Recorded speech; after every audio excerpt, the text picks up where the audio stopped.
വീണ്ടും ഒരിക്കൽ കൂടെ ഈ വീഡിയോയിലൂടെ നിങ്ങളോട് സംസാരിക്കാൻ എനിക്കൊരു അവസരം ദൈവം തന്നതിനായി ദൈവത്തിന് നന്ദി പറയുന്നു. നിങ്ങൾക്കും എൻ്റെ വന്ദനങ്ങൾ.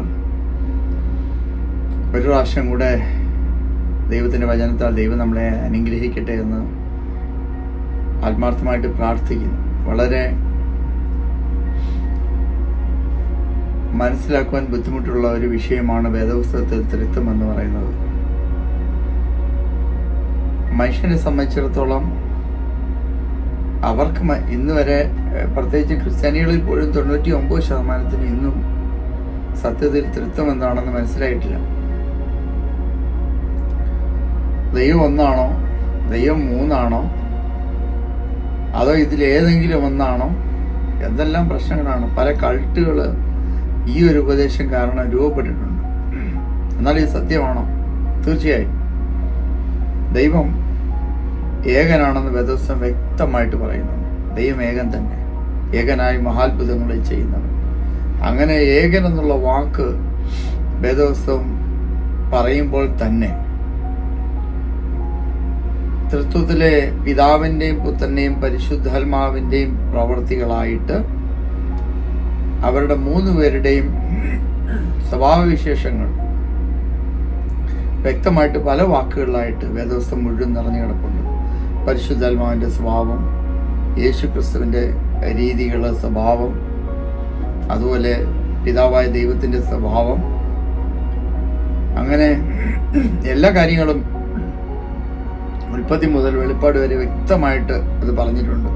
എല്ലാം കൂടെ ഒരു വാക്കായിട്ട് നമുക്കത് മനസ്സിലാക്കാൻ കഴിയാത്തതുകൊണ്ടാണ് പലപ്പോഴും ഈ കൺഫ്യൂഷൻ ഉണ്ടാകുന്നത്. യഹോവ എന്നുള്ള വാക്ക് പിതാവിനും പുത്രനും പരിശുദ്ധാത്മാവിൻ്റെയും പറഞ്ഞിട്ടുണ്ട്. അതുപോലെ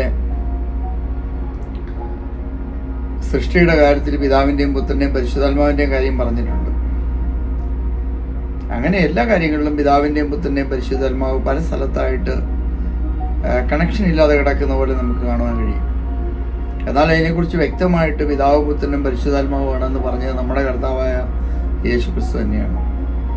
കർത്താവ് സ്ഥാനത്തെക്കുറിച്ച് പറഞ്ഞപ്പോൾ പിതാവിൻ്റെയും പുത്രൻ്റെയും പരിശുദ്ധാത്മാവിൻ്റെയും നാമത്തിൽ, നാമങ്ങളിലല്ല നാമത്തിൽ. അപ്പോൾ ദൈവം ഏകനാണ്. അപ്പോൾ തന്നെ ദൈവത്തിൽ 3 വ്യക്തിത്വങ്ങളുണ്ട്. അതെങ്ങനെയാണ് 3 വ്യക്തിത്വങ്ങൾ ഒരു വ്യക്തിയാവുന്നത്? മനുഷ്യനെ സംബന്ധിച്ചിടത്തോളം അത് മനസ്സിലാക്കാൻ വളരെ വളരെ പ്രയാസമാണ്. കാരണം മനുഷ്യന് തന്നെക്കുറിച്ച് തന്നെ മുഴുവനായിട്ട് അറിയില്ല എന്നുള്ളതാണ് സത്യം. എന്നാൽ ഞാൻ വളരെ ഈസി ആയിട്ട് പറയാം. വേദപുസ്തകത്തിന്റെ ഭാഷയിൽ മനുഷ്യൻ 3 വ്യക്തികളാണ്. 1 ശരീരം, 2 പ്രാണൻ അല്ലെങ്കിൽ ദേഹി, 3 ആത്മാവ്. ഈ 3 വ്യക്തികൾ ചേർന്നാണ് ഞാനെന്ന് പറഞ്ഞ ബിജു എന്ന് പറയുന്ന വ്യക്തിത്വം. ഞങ്ങൾ 3 പേരാണ്. ഞാൻ മരിക്കുമ്പോൾ, എന്നെ പറഞ്ഞാൽ കുഴപ്പമില്ലല്ലോ, ഞാൻ മരിക്കുമ്പോൾ എൻ്റെ ശരീരം പാവനിമിത്തം മരിക്കുന്നു, ആത്മാവും പ്രാണനും വേർപെട്ടു പോകുന്നു. ഇതിനെയാണ് മരണമെന്ന് പറയുന്നത്. അപ്പോൾ മനുഷ്യനെ 3ആയിട്ട് സൃഷ്ടിച്ച് ഒന്നായിട്ട് പ്രവർത്തിപ്പിക്കാൻ കഴിയുമെങ്കിൽ ദൈവത്തിന് സ്വയം അങ്ങനെ ആയിക്കൂടെ? തീർച്ചയായും ദൈവം അങ്ങനെ തന്നെയാണ്. അതുകൊണ്ടാണ് ഉൽപ്പത്തി പുസ്തകത്തിൽ പറയുന്നത് മനുഷ്യനെ തൻ്റെ സ്വരൂപത്തിലും സാദൃശ്യത്തിലും സൃഷ്ടിച്ചു. ശരിക്കും പറഞ്ഞാൽ കൈയും കാലിലുള്ള രൂപം നല്ല, അതിനർത്ഥം ദൈവത്തിൻ്റെ സാദൃശ്യത്തിൽ. അതായത് ദൈവം ആത്മാവാണ്. ആത്മാവ് ദൈവം നമ്മുടെ ഉള്ളിൽ സൃഷ്ടിച്ചു. ആത്മാക്കളുടെ പിതാവ് എന്ന് ദൈവം പറയുന്നു. മനുഷ്യൻ്റെ ഉള്ളിൽ ആത്മാവിനെ നിർമ്മിച്ചാക്കിയവനെന്ന് ദൈവത്തെക്കുറിച്ച് പറയുന്നു. ആത്മാക്കളുടെ പിതാവ് ദൈവമായതു ആണ്. നമ്മുടെ ശരീരത്തിൻ്റെ പിതാവ് ദൈവവുമാണ്, നമ്മുടെ മാതാപിതാക്കളുമാണ്. അങ്ങനെ 3 വ്യക്തിത്വങ്ങൾ ഒരുമിച്ചാണ് നമ്മൾ ഒരു വ്യക്തിയായിട്ട് ഇവിടെ വസിക്കുന്നത്. നമുക്ക് എപ്പോഴെങ്കിലും 3 ആണെന്ന് തോന്നിയിട്ടുണ്ടോ? തീർച്ചയായിട്ടും ഇല്ല. ഞാനൊരു വ്യക്തിയാണെന്നുള്ള രീതിയിലാണ് ഞാൻ ശരിക്കും ജീവിക്കുന്നത്. പക്ഷേ ശരിക്കും ഞാനൊരു വ്യക്തിയാണോ? അല്ല. ഒരു ഉദാഹരണം പറഞ്ഞാൽ, എൻ്റെ തലച്ചോറ് എന്തൊക്കെയാണ് ചിന്തിക്കുന്നതെന്ന് എനിക്കറിയില്ല സത്യത്തിൽ. അപ്പം ഞാനാരാ? അതായത് എപ്പോഴൊക്കെ ഹോർമോൺ പുറപ്പെടുവിക്കണം, അതുപോലെ വയറ്റിലോട്ട് പോയ ആഹാരം ദഹിപ്പിക്കണം, എൻ്റെ ഹാർട്ട് ബീറ്റ്സ് കൺട്രോൾ ചെയ്യണം, ലങ്സ് കാര്യങ്ങൾ, ഇങ്ങനെ 10,000 കോടി കാര്യങ്ങൾ എൻ്റെ ബ്രെയിൻ ചിന്തിക്കുകയും അതിന് തീരുമാനങ്ങൾ എടുക്കുകയും ചെയ്തുകൊണ്ടിരിക്കുകയാണ്. ഞാൻ രാത്രി ഉറങ്ങുമ്പോഴും എൻ്റെ ബ്രെയിൻ ഉറങ്ങുന്നില്ല, ഞാനേ ഉറങ്ങുന്നുള്ളൂ. എൻ്റെ ബ്രെയിൻ ഒരിക്കലും ഉറങ്ങുന്നില്ല. അത് അന്നേരവും അതിൻ്റെ പ്രവൃത്തി ചെയ്തുകൊണ്ടിരിക്കുകയാണ്. നിങ്ങൾ ശാസ്ത്രം പഠിച്ചവരാണ്, നിങ്ങൾക്കത് അറിയാം. ബ്രെയിൻ ഉറക്കമില്ല, ഞാൻ ഉറങ്ങുകയാണ്, പക്ഷേ എൻ്റെ ബ്രെയിൻ ഉറങ്ങുന്നില്ല. അപ്പോൾ ഞാനാരാണ്? അതുപോലെ എൻ്റെ അകത്ത് നടക്കുന്ന ഒരു കാര്യവും എനിക്കറിയത്തില്ല. വൈറസ് ഏതോ വഴി കൂടെയൊക്കെ വൈറസുകളകത്ത് കയറി എൻ്റെ വൈറ്റ് ബ്ലഡ് സെൽസ് അതിനെ അറ്റാക്ക് ചെയ്യുന്നു, ആ കാര്യങ്ങളെല്ലാം കോർഡിനേറ്റ് ചെയ്യുന്നു. ഇതൊന്നും ഞാൻ അറിയുന്നില്ലല്ലോ. ഇതൊക്കെ നടക്കുന്നുണ്ട്. ഞാൻ തന്നെയാണ് എൻ്റെ ശരീരത്തിനകത്ത് ഈ കാര്യങ്ങളെല്ലാം നടക്കുമ്പോൾ തന്നെ ഇതൊന്നും ഞാൻ അറിയുന്നില്ല. ഇതൊക്കെ എൻ്റെ ശരീരം അല്ലെങ്കിൽ എൻ്റെ ബ്രെയിൻ അത് ചെയ്തുകൊണ്ടിരിക്കുകയാണ്. അങ്ങനെ പറഞ്ഞു വന്നാൽ ഒരുപാട് കാര്യങ്ങളിലേക്ക് കടന്നു കൊണ്ടുവരും. അത് പെട്ടെന്ന് നിർത്താൻ പറ്റത്തില്ല. അതുകൊണ്ട് ഞാൻ ഇനി കൂടുതൽ എൻ്റെ ആഴങ്ങളിലേക്കൊന്നും ഞാൻ പോകുന്നില്ല. നിങ്ങൾക്ക് ഇത്രയും പറഞ്ഞതുകൊണ്ട് നിങ്ങൾക്ക് മനസ്സിലായി കാണും. മനുഷ്യൻ്റെ പ്രത്യേകത എന്ന് പറയുന്നത്, മൃഗങ്ങൾ എത്രയോ നൂറുകണക്കിന് ലക്ഷക്കണക്കിന് മൃഗങ്ങളും ഒക്കെ ഇവിടെ ഉണ്ട്, പക്ഷേ മനുഷ്യൻ്റെ ബുദ്ധിയുള്ള ഒന്നുമില്ല. നിങ്ങൾ വിചാരിക്കും അത് ബ്രെയിനിൻ്റെ ബുദ്ധിയാണെന്ന്. ഐൻസ്റ്റീൻ്റെ തലച്ചോറെടുത്ത് വെച്ച് അവർ പരിശോധിക്കുകയൊക്കെ ചെയ്തു. പക്ഷെ നമ്മൾ വിചാരിക്കുന്നത് ആ തലച്ചോറ് കൊണ്ടാണ് കാര്യങ്ങളെ കണ്ടുപിടിക്കുകയൊക്കെ ചെയ്യുന്നത്. ഒരിക്കലുമല്ല, തീർച്ചയായിട്ടുമല്ല. നമ്മുടെ ആത്മാവാണ് നമുക്ക് മറ്റു മൃഗങ്ങളെക്കാളും വ്യത്യസ്തമായി ചിന്തിക്കുവാനും പ്രവർത്തിക്കാനുള്ള കഴിവ് തരുന്നത്. ആത്മാവ് ദൈവം ഉണ്ടാക്കിയത് കൊണ്ട് അതിന് ദൈവത്തിൻ്റെ ഒരുപാട് ഗുണങ്ങളുണ്ട്. അതുകൊണ്ടാണ് നമുക്ക് ഈ അല്ലെങ്കിൽ ഭൂമിയിൽ മറ്റ് ജീവജാലങ്ങളെക്കാളും നമുക്ക് മേൽക്കോയ്മയുള്ളത്. അത് നമ്മുടെ ബ്രെയിനിൻ്റെ പ്രത്യേകത കൊണ്ട് മാത്രമൊന്നുമല്ല. ബ്രെയിനിന് പ്രത്യേകതയുണ്ട്, പക്ഷെ അതുകൊണ്ട് മാത്രമൊന്നുമല്ല. ഒക്ടോപ്പസിൻ്റെ 8 കാലുണ്ടെങ്കിൽ 8 കാലിലും ബ്രെയിൻ ഉണ്ടല്ലോ. അതുകൊണ്ട് സൂപ്പർ ജീനിയസ് ഒന്നും അല്ലല്ലോ. നമ്മളെപ്പോലെ ശാസ്ത്രമൊന്നും കണ്ടുപിടിക്കുന്നൊന്നുമില്ലല്ലോ. അതിന് ബുദ്ധിയുണ്ട്, ശരിയാണ്. മറ്റു മൃഗങ്ങളെക്കാട്ടിലൊക്കെ അതിന് ബുദ്ധിയുണ്ട്, അത് ശരിയാണ്. പക്ഷേ മനുഷ്യനെ പോലെ ശാസ്ത്രം കണ്ടുപിടിക്കാനോ മറ്റു കാര്യങ്ങളോ ഇൻവെൻഷൻസ് ഒന്നും അത് ചെയ്യുന്നില്ല. 8 ബ്രെയിൻ ഉണ്ടെന്ന് പറഞ്ഞിട്ട് എന്താ കാര്യം? നമുക്കൊരു ബ്രെയിനല്ലേ ഉള്ളൂ. പക്ഷേ മനുഷ്യന് ഇപ്പം എനിക്ക് ദൈവത്തെക്കുറിച്ച് വെളിപ്പാട് ദൈവം തന്നിട്ടുണ്ട്. അത് എൻ്റെ ആത്മാവിലാണ് ദൈവം തന്നിരിക്കുന്നത്, അല്ലാതെ എൻ്റെ ബുദ്ധിയുടെ അടിസ്ഥാനത്തിലല്ല. ഞാനീ പറയുന്നത് ബുദ്ധിയുടെ അടിസ്ഥാനത്തിൽ മനസ്സിലാക്കാൻ ശ്രമിച്ചാൽ ഒരിക്കലും നിങ്ങൾക്ക് കഴിയത്തുമില്ല. നമുക്കെപ്പോഴും ആത്മാവിൽ ഗ്രഹിക്കേണ്ടത് ആത്മാവിൽ തന്നെ അത് ഗ്രഹിക്കണം. പ്രിയപ്പെട്ടവരെ, അപ്പോൾ ഞാനെന്ന് പറയുന്ന 3 വ്യക്തിത്വം ഒരു വ്യക്തിയിൽ ആയിരിക്കുന്നത് പോലെ ദൈവത്തിന് 3 വ്യക്തിത്വമുണ്ട്. എന്നാൽ ഞാനൊരു കാര്യം കൂടെ പറയാൻ ആഗ്രഹിക്കുന്നത്, പൗലോസ് അദ്ദേഹം 3-ാം സർഗ്ഗത്തോട് എടുക്കപ്പെട്ട ആ വിഷയത്തെക്കുറിച്ച് പറയുന്നത് നമ്മൾ ശ്രദ്ധിക്കണം. ശരീരത്തോടു കൂടിയോ അല്ലയോ എന്നറിയത്തില്ല എന്നാണ് പൗലോസ് അവിടെ പറഞ്ഞിരിക്കുന്നത്.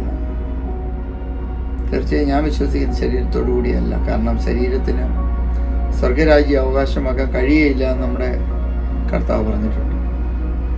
അപ്പോൾ തീർച്ചയായും ആത്മാവിൽ തന്നെയായിരിക്കും അദ്ദേഹം പോയത്. പക്ഷെ അദ്ദേഹത്തിന് അത് അറിയാൻ കഴിയുന്നില്ല. മരിച്ചു തിരിച്ചു വന്നാണെന്ന് പറയുന്ന പല അനുഭവങ്ങളിലും ഇതൊന്നും സത്യമാണോ ഇല്ല എന്നൊന്നും എന്നോട് ചോദിക്കരുത്. പക്ഷെ അങ്ങനെ പറയുന്ന ആളുകളുണ്ട്. അവരൊക്കെ പറയുന്ന ഒരു കാര്യം, അവർ ശരീരത്തിൽ നിന്ന് മാറി മുകളിൽ ചെന്ന് താഴോട്ട് നോക്കിയപ്പോൾ, മാറി നിന്നപ്പോൾ, ശരീരത്തിൽ നിന്ന് മാറിയപ്പോൾ അവരുടെ ശരീരം അവിടെ താഴെ കിടക്കുന്നതും ചുറ്റുപാടും ആളുകൾ നിന്ന് കരയുന്നതും ഒക്കെ അവർ കാണുവാനായിട്ടിടയായി. അവർക്കൊന്നും ചെയ്യാൻ കഴിയില്ലെങ്കിലും ഞാനിവിടെ ഉണ്ടെന്നൊക്കെ പറയണമെന്നൊക്കെ ആഗ്രഹം ഉണ്ടായിരിക്കാം, പക്ഷേ പറഞ്ഞിട്ട് കാര്യമൊന്നുമില്ല. അപ്പം നമ്മൾ 3 വ്യക്തിത്വങ്ങൾ ഒരേ വ്യക്തികളായിട്ട് നമ്മൾ ചേർന്ന് ജീവിച്ചുകൊണ്ടിരിക്കുകയാണ്. അതുപോലെ തന്നെയാണ് ദൈവം നിത്യതയിൽ നിലനിൽക്കുന്നത്. പിതാവ്, പുത്രൻ, പരിശുദ്ധാത്മാവ് അവർ മൂന്നുപേരും 3 വ്യക്തികളല്ല, ശരിക്കും ഒറ്റ വ്യക്തി തന്നെയാണ്. പക്ഷെ നമുക്ക് മനസ്സിലാകാനായിട്ട് നമുക്ക് അങ്ങനെ പറഞ്ഞേ പറ്റുള്ളൂ. അത് മാത്രമല്ല, നിത്യത മുഴുവൻ അങ്ങനെ ആയിരിക്കുകയും ചെയ്യും. അവര് സർവ്വവ്യാപിത്വത്തിലും സർവജ്ഞാനിത്വത്തിലും സർവശക്തിയിലും നിത്യതയിലും അവർ ഈക്വലാണെങ്കിലും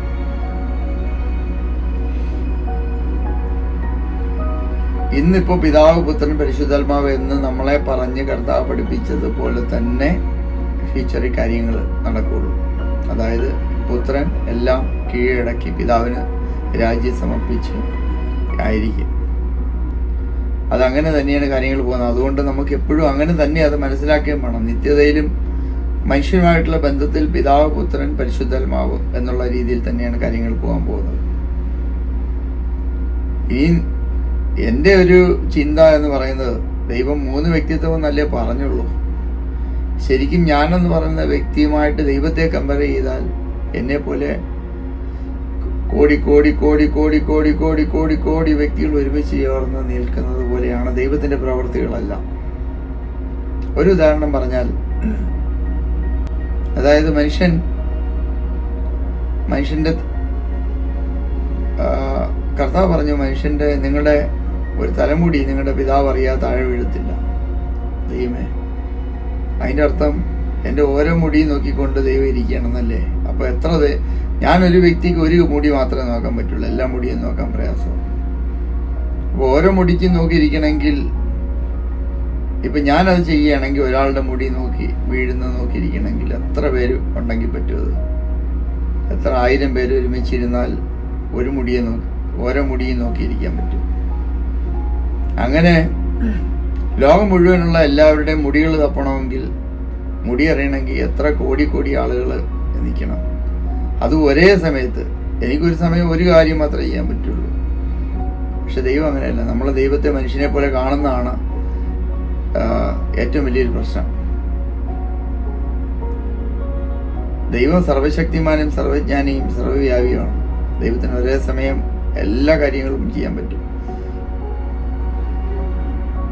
നമ്മുടെ കടലിലെ മണൽത്തരിയെക്കാട്ടിലും കൂടുതൽ നക്ഷത്രങ്ങൾ ആകാശത്തുണ്ട്. അതിനെക്കുറിച്ച് യെശയ്യാ 40 പറയുന്നത്, ഞാൻ അവയെ പേർ ചൊല്ലി വിളിക്കുന്നെന്നാണ്. അതിനെല്ലാം അതിൻ്റെ വഴികളിൽ ദൈവം നടത്തുന്നു. അത് മാത്രമല്ല, ഇനിയും ആഴത്തിലേക്ക് പോയി കഴിഞ്ഞാൽ അതിൻ്റെ തന്മാത്രകളെ വരെ ദൈവം എണ്ണി വച്ചിരിക്കുകയാണ്. നമ്മുടെ മുടി മാത്രമല്ല, നമ്മുടെ ശരീരത്തിൽ എത്ര മോളിക്യൂൾസ് ഉണ്ട്, എന്തൊക്കെയുണ്ട്, എല്ലാ കാര്യങ്ങളും ദൈവത്തിന് അറിയാം. നമ്മൾ വിചാരിക്കുന്ന ഒരു വ്യക്തിത്വമേ അല്ല ദൈവം. ആ ദൈവത്തിന് 3 വ്യക്തിത്വമല്ല. എൻ്റെ കണക്കിൽ പറഞ്ഞാൽ, എന്നെ പോലെ ഒരു മനുഷ്യനായിട്ട് ദൈവത്തെ കണക്കൂട്ടാമെങ്കിൽ അൺലിമിറ്റഡ് മനുഷ്യര് ചേർന്ന ഒരു വ്യക്തിത്വം പോലെയാണ് ദൈവം. ഒരേ സമയം എല്ലാം ചിന്തിക്കാനും കോടാനുകോടി വ്യക്തികൾ ചിന്തിക്കുന്നത് പോലെ പ്രവർത്തിക്കുകയും ചെയ്യുന്നു, ഒരുമിച്ച് പ്രവർത്തിക്കുകയും ചെയ്യുന്ന പോലെ ആണ് ദൈവത്തിൻ്റെ സ്വഭാവം എന്ന് പറയുന്നത്. ഇതൊക്കെ എങ്ങനെ പറഞ്ഞ് മനസ്സിലാക്കുമെന്ന് എനിക്കിപ്പോഴും അറിഞ്ഞൂടാ. എന്നാൽ ദൈവം 3 വ്യക്തിത്വങ്ങളിലായിട്ടാണ് മനുഷ്യനെ വെളിപ്പെട്ടിരിക്കുന്നത്. അത് അങ്ങനെ തന്നെ നിത്യതയിലായിരിക്കുകയും ചെയ്യാൻ മുമ്പ് പറഞ്ഞാൽ പിന്നെയും പറയുന്നു. യേശു ഭൂമിയിലായിരുന്നപ്പോൾ യേശു പറഞ്ഞൊരു കാര്യമുണ്ട്. സ്വർഗത്തിൽ നിന്ന് ഇറങ്ങി വന്നവനായ, സ്വർഗത്തിൽ ഇരിക്കുന്നവനായ മനുഷ്യപുത്രൻ. അപ്പൊ നമ്മുടെ വിചാരം കർത്താവ് ഭൂമിയിൽ നടക്കുമ്പോൾ പിന്നെ ഒന്നും അറിയത്തില്ലെന്ന്. അങ്ങനെയല്ല. ഈ ഭൂമിയിൽ മനുഷ്യനായി നടക്കുമ്പോൾ തന്നെ സ്വർഗത്തിലിരുന്നും സർവപ്രപഞ്ചത്തെയും ദൈവം നിയന്ത്രിച്ചുകൊണ്ടിരിക്കുകയാണ്. അതെങ്ങനെ പറ്റും? അത് ദൈവത്തിനെ പറ്റുള്ളൂ. ദൈവം സർവ്വവ്യാപിയായതുകൊണ്ട് ഭൂമിയിലൊരു ജഡത്തിൽ വസിക്കുകയും ചെയ്യാം, പ്രപഞ്ചം മുഴുവൻ നിയന്ത്രിക്കുകയും ചെയ്യാൻ പറ്റും. അത് ദൈവത്തിന് മാത്രമേ കഴിയുള്ളൂ. പുത്രനായ ദൈവത്തിനും പിതാവായ ദൈവത്തിനും പരിശുദ്ധാത്മാവായ ദൈവത്തിനും അവര് ലിമിറ്റഡ് അല്ല ഒരു കാര്യത്തിലും. മനുഷ്യനെ പോലെ ഒരു കാര്യത്തിലും അവർക്ക് ലിമിറ്റേഷൻസ് ഇല്ല. അവർക്ക് പ്രപഞ്ചം മുഴുവൻ അവരുടെ വ്യക്തിത്വം നിറഞ്ഞു നിൽക്കുകയാണ്. ആ പ്രപഞ്ചം മുഴുവൻ നിറഞ്ഞു നിൽക്കുമ്പോൾ തന്നെ ഭൂമിയിലൊരു ശരീരത്തിൽ വെളിപ്പെടാനായിട്ട് ഒരു പ്രയാസം അവർക്കില്ല. കോടാനുകോടി പരിശുദ്ധാത്മാവ് ഞങ്ങളുടെയൊക്കെ സഭകളിൽ പരിശുദ്ധാത്മാവ് ഇറങ്ങി വരുമ്പോൾ എല്ലാ വ്യക്തികളെയും നിറച്ചിട്ട് ഓരോ വ്യക്തികളെയും നിറച്ചിട്ട് ദൈവാത്മാവിന്റെ പ്രവർത്തനം കൂടെ വെളിപ്പെടുന്നുണ്ട്. ഓരോ വ്യക്തികളിലും പരിശുദ്ധാത്മാവ് ഇറങ്ങി വരും എന്ന് പറയുന്ന പോലെ സർവ്വപ്രപഞ്ചത്തിലും ദൈവം നിറഞ്ഞു നിൽക്കുകയാണ്. ആ നിറഞ്ഞു നിൽക്കുന്ന കർത്താവിന് ഭൂമിയിൽ ഒരു ശരീരത്തിൽ നടക്കാനും എടുക്കാനും പ്രവർത്തിക്കാനും യാതൊരു പ്രയാസവും ഇല്ല. ആ ദൈവത്തെക്കുറിച്ചുള്ള ആ വെളിപ്പാട് കിട്ടിയാൽ മാത്രമേ അത് മനസ്സിലാകുകയുള്ളൂ.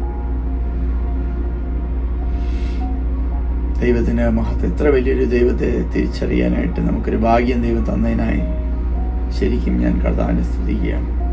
മാനുഷിക ബുദ്ധികൾ കൊണ്ട് നമുക്കൊരിക്കലും ദൈവത്തെ മനസ്സിലാക്കാൻ കഴിയില്ല. നമ്മളൊക്കെ കണ്ടിരിക്കുന്ന മതങ്ങളിലൊക്കെ എന്തോ ഒരു വ്യക്തി തപസ് ചെയ്ത് ശക്തി പ്രാപിച്ചു കഴിയുമ്പോൾ പിന്നെ മഴുവുമായിട്ട് ദൈവത്തെ വരെ പേടിപ്പിക്കാൻ പോവുകയാണ്. അതൊന്നും ഇവിടെ നടക്കത്തില്ല. കാരണം നമ്മളങ്ങനെ ചിന്തിക്കുന്നതിന് മുമ്പ് തന്നെ ഒന്ന് ദൈവത്തെ കൊല്ലാൻ പറ്റത്തില്ല. ആർക്കും എങ്ങനെ കൊല്ലാൻ കഴിയും? ഒരുത്തർക്കും ദൈവത്തെ തുല്യമായിട്ട് ഒരിക്കലും ഇല്ല. ദൈവത്തിന് മരിക്കാൻ കഴിയില്ല. ദൈവത്തെ പേടിപ്പിക്കാനോ വിറപ്പിക്കാനോ ഒന്നും കഴിയില്ല. സർവശക്തനായ ഒരു ദൈവമാണ്. ദൈവം ചിന്തിക്കുമ്പോൾ തന്നെ സംഭവിക്കുന്ന ഈ കാണുന്ന നക്ഷത്ര സമൂഹം, കോടാനുകോടി നക്ഷത്ര സമൂഹങ്ങളെയൊക്കെ ദൈവം കൈകൊണ്ടൊന്നും ഉണ്ടാക്കിയൊന്നുമല്ല. ദൈവം കൽപ്പിച്ചു, അങ്ങനെ സംഭവിച്ചു, അത്രയേ ഉള്ളൂ. ഈ ഭൂമിയെ സൃഷ്ടിച്ച ദൈവം കൽപ്പിച്ചു, ഉളവായി. ഇതിൻ്റെ ആവശ്യം ദൈവത്തിനുള്ളൂ. കൈകൊണ്ട് പോലും ഒന്നും ചെയ്യേണ്ട, ദൈവം പറഞ്ഞാൽ മതി, അതങ്ങനെ തന്നെ സംഭവിക്കും. അത്ര ആ ഒരു ദൈവം ആണ് നമുക്ക് ജീവൻ തരുന്നത്. റോബോട്ടിൻ്റെ ഇലക്ട്രിസിറ്റി എന്ന് പറഞ്ഞതുപോലാണ് മനുഷ്യൻ്റെ ഉള്ളിൽ ദൈവം ജീവനെ വെച്ചിരിക്കുന്നത്. ദൈവമാണ് നമ്മുടെ ജീവൻ. ദൈവത്തിൽ നിന്നാണ് നമ്മുടെ ജീവൻ തന്നിരിക്കുന്നത്. ദൈവം തന്നെ യോബിന്റെ പുസ്തകത്തിൽ പറയുന്നത് സർവശക്തന്റെ പ്രാണനെ മടക്കി എടുത്തുവെങ്കിൽ സർവ്വജടവും ഒന്നുപോലെ പൊഴിഞ്ഞു. ഇത്രയേ ഉള്ളൂ. നമ്മളാണോ മഴവും കൊണ്ട് ദൈവത്തിന്റെ പുറകെ നടക്കുന്നത് വെട്ടാനായിട്ട്? നമുക്കത് ചിന്തിക്കാൻ പോലും കഴിയില്ല. പിശാച് മനസ്സിലൊന്ന് ചിന്തിച്ചതേ ഉള്ളൂ, ഞാൻ സർവശക്തന്റെ സിംഹാസനത്തിന് മുകളിൽ എൻ്റെ സിംഹാസനം വെക്കും. അന്നേരെ അവൻ താഴെ പോയി. ചിന്തിച്ചതേ ഉള്ളൂ, അവൻ്റെ കാര്യം കഴിഞ്ഞു. അവന് ദൈവം അറിയാൻ ചിന്തിക്കാൻ കഴിയുമെന്നാണ് അവൻ വിചാരിച്ചത്. പക്ഷെ അവന് കഴിയത്തില്ല. കാരണം അവൻ്റെ ഉള്ളിലുള്ള ജീവൻ പോലും ദൈവത്തിൽ നിന്നാണ്. ദൈവമാണ് അവനെ സൃഷ്ടിച്ചത്. ദൈവത്തിൽ നിന്ന് ഇൻഡിപെൻഡൻ്റ് ആയിട്ട് ദൈവം ഒന്നിനെ സൃഷ്ടിച്ചിട്ടില്ല. ഒന്നിനും ഈ കാണുന്ന പ്രപഞ്ചത്തിലെ ഒരു കാര്യവും ദൈവമില്ലാതെ നിലനിൽക്കാൻ കഴിയുകയില്ല. ദൈവമാണ് സകലത്തിൻ്റെയും ആധാരം, അടിസ്ഥാനം. അപ്പോൾ പിന്നെങ്ങനെയാണ് മനുഷ്യന് ദൈവത്തെ ഓടിക്കാനും പേടിപ്പിക്കാനും ഒക്കെ പറ്റുന്നത്? ദൈവസന്നിധി താഴുകയില്ലാതെ മനുഷ്യന് ഒരു രക്ഷയുമില്ല. യാതൊരു വഴികളും നമുക്ക് മുന്നോട്ടില്ല. ഇതാണ് ദൈവം. അപ്പോൾ തന്നെ ഇസ്ലാം ചോദിക്കുന്ന ചോദ്യങ്ങളുണ്ട്. ദൈവത്തിന് പുത്രൻ എങ്ങനെ ഉണ്ടായി? അപ്പം അവരുടെ വിചാരം ദൈവത്തിന് കല്യാണം കഴിച്ച് ഭാര്യ ഉണ്ടെങ്കിൽ മക്കളുണ്ടാകുന്നതാണ്. അപ്പം ദൈവം സർവശക്തനാണെന്ന് പറയുമെങ്കിലും ശരിക്കും സർവശക്തി എന്താണെന്നോ ഒന്നും അവർക്ക് ഇതുവരെ മനസ്സിലായിട്ടില്ല. അതാണ് അതിൻ്റെ സത്യം. യോഹന്നാൻ സ്നാപകൻ യഹൂദന്മാരോട് ഇങ്ങനെ പറഞ്ഞു, നിങ്ങൾ അബ്രഹാമിന്റെ മക്കളാണെന്ന് പറഞ്ഞ് എളിയൊന്നും വേണ്ട. ഈ കാണുന്ന കല്ലുകളിൽ നിന്ന് അബ്രഹാമിന്റെ മക്കളെ ഉളവാക്കുവാൻ ദൈവത്തിന് കഴിയും. ദൈവം കൽപ്പിക്കുകയാണ്, കല്ലുകളെല്ലാം മനുഷ്യനായി എഴുന്നേറ്റ് നിൽക്കട്ടെ. അത്രയേ ഉള്ളൂ, തീർന്നു. അതെല്ലാം മനുഷ്യരായിട്ട് എഴുന്നേറ്റിക്കും. അതെല്ലാം അബ്രഹാമിന്റെ മക്കളായി തീരുകയും ചെയ്യും. ദൈവത്തിന് അത് കഴിയും. അതുകൊണ്ടാണ് ദൈവത്തെ നമ്മൾ ദൈവം എന്ന് വിളിക്കുന്നത്. തനിക്ക് അസാധ്യമായിട്ടുള്ള ഒന്നുമില്ല. അങ്ങനെ ഉള്ളപ്പം തന്നെ ഇഷ്ടം പോലെ കാര്യങ്ങൾ ദൈവം ചെയ്യത്തില്ല. ദൈവം സർവജ്ഞാനി ആയതുകൊണ്ട് തൻ്റെ ജ്ഞാനത്തിനനുസരിച്ചാണ് ദൈവം കാര്യങ്ങൾ ചെയ്യുന്നത്. നമുക്ക് എത്ര ശക്തി ഉണ്ടായിരുന്നെങ്കിൽ നമ്മൾ എന്തും കാണിച്ചേനെ. കുറച്ച് ശക്തി ഉള്ളവർ തന്നെ എന്തെല്ലാമാണ് കാണിക്കുന്നത്, എന്തെല്ലാം വിഡ്ഢിത്തരങ്ങൾ കാണിക്കുന്നു. ദൈവം ഒരിക്കലും അങ്ങനെ ചെയ്യത്തില്ല. ദൈവത്തിന് എല്ലാം കഴിയും. അപ്പോൾ തന്നെ എന്തും ചെയ്യത്തില്ല ദൈവം. ദൈവം തൻ്റെ ജ്ഞാനത്തിനനുസരിച്ചാണ് ദൈവം പ്രവർത്തിക്കുന്നത്. ഈ മഹാനായ ദൈവമാണ് സത്യത്തിൽ നമ്മുടെ ദൈവം. ദൈവം 3 വ്യക്തിത്വങ്ങളിലാണെങ്കിലും ദൈവം ഏകനായ ദൈവമാണ്. നമ്മളെപ്പോലെ തന്നെ, നമ്മളെ ദൈവം സൃഷ്ടിച്ചിരിക്കുന്ന ദൈവത്തെ പോലെയാണ്. അതുകൊണ്ട് തന്നെ തൃത്വത്തിൽ വിശ്വസിക്കുക എന്നുള്ളത് നമ്മുടെ വിശ്വാസത്തിൻ്റെ അടിസ്ഥാനമാണ്. തത്വത്തിൽ വിശ്വസിക്കാത്ത സഭകളെ ദൈവസഭകളായി നമ്മളാരും കണക്കിടാറില്ല. ദുരുപദേശ സഭകളെ പോലും തൃത്വത്തിൽ വിശ്വസിക്കുന്നെങ്കിൽ അതിന് ദൈവസഭയായിട്ട് തന്നെയാണ് നമ്മൾ കണക്കൂട്ടുന്നത്. ഒരുപാട് സഭകളിൽ ഒരുപാട് ദുരുപദേശങ്ങളും അനുസരണക്കേടുകളുണ്ട്, പക്ഷെ അതെല്ലാം ദൈവസഭയാണ്. എന്നാൽ തൃത്വത്തിൽ വിശ്വസിക്കാത്തതിനെല്ലാം നമ്മൾ വിളിക്കുന്നത് കൾട്ടെന്നാണ്. അതിനെ കൾട്ടായിട്ടാണ് കണക്കൂട്ടുക. അവർക്ക് ദൈവത്തെക്കുറിച്ച് ഒരു വെളിപ്പാടുമില്ല, ദൈവം ആരാണെന്ന് അറിയത്തില്ല. പ്രിയപ്പെട്ടവരെ, വളരെ കോംപ്ലിക്കേറ്റഡ് ആയിട്ടുള്ള ഒരിത്, വളരെ അത് പറഞ്ഞ് മനസ്സിലാക്കാനായിട്ട് ശ്രമിച്ചു. നിങ്ങൾക്ക് മനസ്സിലാകുമോ എനിക്കറിയില്ല. തീർച്ചയായിട്ടും നിങ്ങൾ പ്രാർത്ഥിച്ചുകൊണ്ട് ദൈവത്തോട് ചോദിച്ചാൽ മാത്രമേ നിങ്ങൾക്കത് മനസ്സിലാകുകയുള്ളൂ. പക്ഷേ ദൈവാത്മാവുള്ളവർക്കത് മനസ്സിലാക്കാൻ വളരെ എളുപ്പമാണ്. അവർ ഈ വെളിപ്പാടൊന്നും ഇല്ലാതെ തന്നെ അവരങ്ങനെ തന്നെ വിശ്വസിക്കുന്നുണ്ട്. അതുകൊണ്ടാണ് ലോകമെമ്പാടുമുള്ള ദൈവസഭകളെല്ലാം അവർ തൃത്വത്തിൽ വിശ്വസിക്കുന്നത്. എന്താണെന്ന് ചോദിച്ചാൽ അവർക്കൊരു കുന്തും അറിയത്തില്ല, എന്നാൽ അവർ വിശ്വസിക്കുന്നുണ്ട്. തീർച്ചയായിട്ടും ഉണ്ട്. അതൊരു വലിയൊരു ദൈവത്തിൻ്റെ ഒരു കൃപയാണ്. തീർച്ചയായും നിങ്ങൾക്കത് മനസ്സിലാക്കുവാൻ തക്കവണ്ണം ദൈവത്തിൻ്റെ വ്യക്തിത്വത്തിൻ്റെ ആഴങ്ങളെ മനസ്സിലാക്കുവാൻ നിങ്ങൾ കഴിയട്ടെ എന്ന് ഞാൻ ശരിക്കും ആത്മാർത്ഥമായി പ്രാർത്ഥിക്കുന്നു. ദൈവത്തെ മനസ്സിലാക്കാൻ ബുദ്ധിമുട്ടുള്ളത് കൊണ്ട്, കോംപ്ലിക്കേറ്റഡ് ആയിട്ടുള്ള ഒരു വ്യക്തിത്വമാണ് ദൈവം എന്നുള്ളത് കൊണ്ടും ദൈവം ഇല്ല എന്ന് പറഞ്ഞ് വെറും വിഡ്ഢിയാകരുത്. ലോകത്തിലെ ഏറ്റവും വലിയ വിഡ്ഢികൾ നിരീശ്വരവാദികളാണെന്ന് നിങ്ങൾ മനസ്സിലാക്കാതെ പോകരുത്.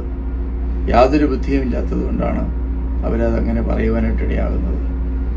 അതുകൊണ്ട് തീർച്ചയായും ഈ സർവശക്തനായ, സർവജ്ഞാനിയായ, സർവവ്യാപിയായ പിതാവും പുത്രനും പരിശുദ്ധാത്മാവായി നമുക്ക് വെളിപ്പെട്ടിരിക്കുന്ന ദൈവത്തെ ആരാധിക്കുവാനും സ്നേഹിക്കുവാനും ആ കർത്താവിന് വേണ്ടി ജീവിക്കാനും ദൈവം നമ്മളെ സഹായിക്കുവാനായിട്ട് പ്രാർത്ഥിച്ചുകൊണ്ട് ഞാൻ എൻ്റെ വാക്കുകൾ നിർത്തുന്നു. കർത്താവ് നിങ്ങളെ ധാരാളമായി അനുഗ്രഹിക്കട്ടെ. അടിയന് വേണ്ടി പ്രാർത്ഥിക്കണം എന്ന് അപേക്ഷിക്കുന്നു.